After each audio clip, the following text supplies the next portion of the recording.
The East African Common Market provides a single and bigger market for goods and services. It also ensures the free play of market forces, increase economic efficiency, and enhances regional competitiveness in global markets. The implementation of this common market in Uganda, like other partner states, began on 1st July 2010.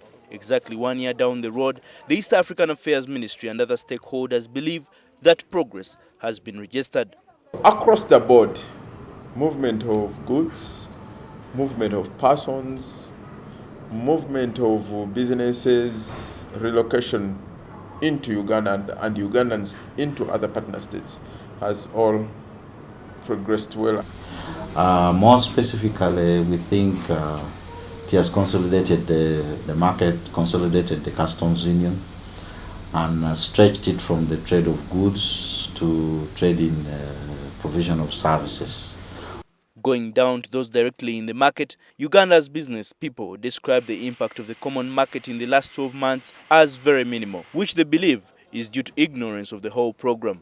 There are so many inhibiting factors, mainly because, one, the marketing of the ESC common market has not been done well. Kenya has been very not at ease. They have been creating non-tariff barriers one after another, and that is also a very big problem.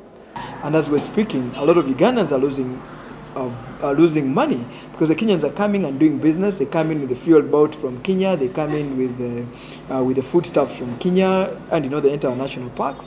Now, for us, if you want to send tourists to Kenya, you have to go and hire a car from Kenya. You have to sleep. Everything done has to be done within Kenya in order to develop the economy, and this is very unfair.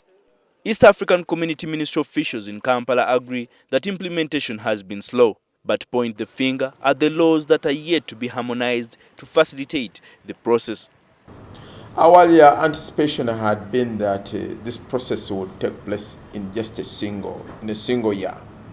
And all partner states, including Uganda, would have gone through the identification of the related laws, the amendment process, and both at the stakeholders level and in parliament, and doing whatever is involved.